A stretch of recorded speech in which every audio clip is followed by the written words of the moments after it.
नमस्कार। आज हम भौतिकी के दो बहुत ही बुनियादी कॉन्सेप्ट्स पर बात करेंगे, गति और बल। हमारे पास कुछ अच्छे सोर्सेज हैं जो इन्हें समझाते हैं और हम कोशिश करेंगे कि इनमें से ज़रूरी बात ही निकालें। हाँ, मतलब लक्ष्य ये है कि ये समझे कि चीज़ें चलती कैसे हैं और बल यानी फोर्स उन्हें कैसे असर डालता है। हम अदिश सदिश राशियों पर बात करेंगे, वेग, त्वरण, फिर न्यूटन के नियम और हाँ, संवेग, टॉर्क जैसी चीज़ों पर भी। तो चलिए शुरू करते हैं। सबसे पहले गति यानी मोशन। आसान शब्दों में कहें तो समय के साथ किसी चीज की पोजीशन का बदलना। पर सिर्फ ये जानना कि कोई चीज हिल रही है काफी नहीं है, कैसे हिल रही है ये भी जानना होता है। बिल्कुल, और यहीं पर अदिश और सदिश राशियों का अंतर मतलब स्केलर और वेक्टर क्वांटिटीज बहुत जरूरी हो जाता है। अदिश में सिर्फ परिमाण होता है, मतलब सिर्फ वैल्यू, दिशा नहीं, जैसे दूरी, चाल, वजन। अच्छा। और सदिश में परिमाण और दिशा दोनों होते हैं, जैसे विस्थापन, वेग, त्वरण और बल भी। अच्छा, तो मतलब दूरी हुई कुल लंबाई जो हमने तय की, चाहे टेढ़े-मेढ़े रास्ते से ही क्यों ना हो, लेकिन विस्थापन वो है शुरुआती और आखिरी पॉइंट के बीच की सीधी दूरी, और हाँ, उसकी एक दिशा भी होगी। हाँ बिल्कुल, और विस्थापन शून्य भी हो सकता है अगर आप घूम फिर कर वापस अपनी जगह पर आ गए। हाँ, और इसी तरह चाल यानी स्पीड वो अदिश है, बस कितना तेज। लेकिन वेग यानी वेलोसिटी वो सदिश है, कितना तेज और किस दिशा में। दोनों की यूनिट मीटर प्रति सेकंड है ना? जी हाँ, मी प्रति सेक। और जब ये वेग बदलता है, चाहे स्पीड कम ज्यादा हो या दिशा बदले या दोनों, हाँ, तब होता है त्वरण यानी एक्सेलरेशन। ये वेग में बदलाव की दर है। इसकी इकाई है मीटर प्रति सेकंड स्क्वायर, मी प्रति सेक स्क्वायर। मी प्रति सेक स्क्वायर, ठीक। सोचिए, जैसे गाड़ी स्पीड बढ़ा रही है या गोल चक्कर पे मुड़ रही है, दोनों ही केस में त्वरण है क्योंकि वेग बदल रहा है। हाँ, दिशा बदलने से भी। हाँ, जैसे पत्थर फेंकते हैं, प्रक्षेपीय गति, या रस्सी से पत्थर बांधकर घुमाते हैं, वृत्तीय गति, इनमें त्वरण शामिल है। समझ गया। अब आते हैं बल यानी फोर्स पर। तो ये वो धक्का या खिंचाव है जो किसी चीज की अवस्था, मतलब वो रुकी है या चल रही है, उसको बदलता है या बदलने की कोशिश करता है। और यहीं पर जड़त्व यानी इनर्शिया का कॉन्सेप्ट आता है। कोई भी चीज अपनी स्थिति में बदलाव का विरोध करती है। बिल्कुल, यही तो न्यूटन का पहला नियम है, लॉ ऑफ इनर्शिया। जो चीज रुकी है वो रुकी रहना चाहती है, जो चल रही है वो उसी वेग से चलती रहना चाहती है, जब तक बाहर से कोई बल ना लगे। जैसे वो बस वाला उदाहरण, बस अचानक रुकती है तो हम आगे गिरते हैं। जड़त्व के कारण हमारा शरीर गति में ही रहना चाहता है। एकदम सही। और न्यूटन का दूसरा नियम हमें बताता है कि इस अवस्था को बदलने के लिए कितना बल चाहिए। ये कहता है F = ma। बल बराबर होता है वस्तु के द्रव्यमान, मास, और उसके त्वरण के गुणनफल के। F = ma। हाँ, ये तो बहुत फेमस है। मतलब भारी चीज को हिलाने में ज्यादा जोर लगेगा। हाँ, क्योंकि उसका द्रव्यमान ज्यादा है तो उसी त्वरण के लिए ज्यादा बल चाहिए। ये नियम संवेग यानी मोमेंटम से भी जुड़ा है। संवेग होता है द्रव्यमान गुणा वेग, P = mv। अच्छा, P = mv। हाँ, तो बल लगाने से असल में वस्तु का संवेग बदलता है।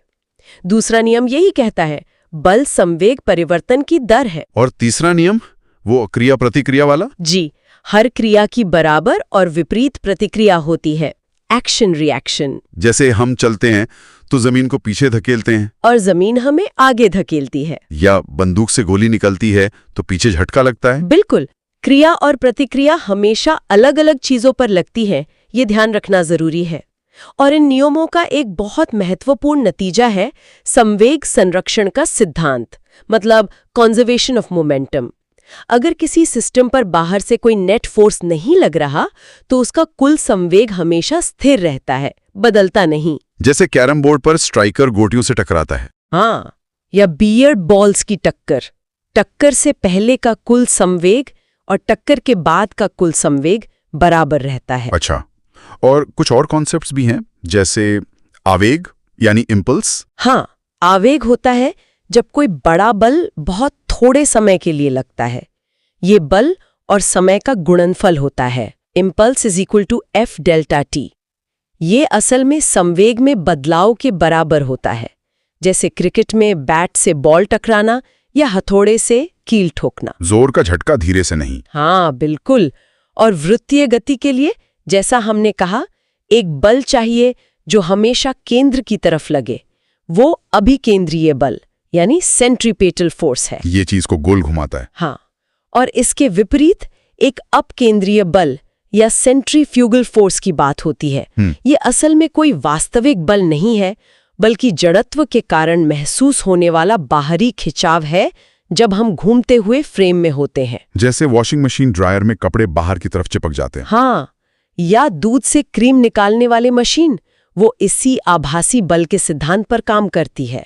और एक और चीज थी, बल आघूर्ण, टॉर्क। हाँ, टॉर्क यानी बल का घुमाने वाला प्रभाव किसी अक्ष के चारों ओर। जैसे दरवाजे का हैंडल दूर क्यों होता है कब्जे से, ताकि कम बल लगाकर ज्यादा टॉर्क मिले और दरवाजा आसानी से घूम जाए। अच्छा, तो ये बल गुणा दूरी जैसा कुछ है? हाँ, बल गुणा अक्ष से लंबवत दूरी। इसकी इकाई न्यूटन मीटर है। ये सिद्धांत तो सरल मशीनों जैसे उत्तोलक लीवर में भी काम आते होंगे। बिल्कुल, लीवर, पुली, ये सब बल या बल आघूर्ण के सिद्धांत पर ही काम करके हमारा काम आसान बनाते हैं। और अंत में गुरुत्व केंद्र, सेंटर ऑफ ग्रेविटी। जी, ये वो काल्पनिक बिंदु है जहां हम मान सकते हैं कि वस्तु का सारा भार केंद्रित है।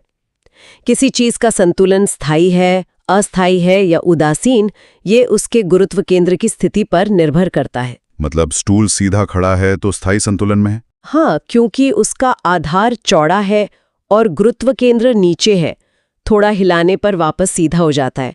स्थायी संतुलन के लिए गुरुत्व केंद्र जितना संभव हो उतना नीचे होना चाहिए। समझ गया।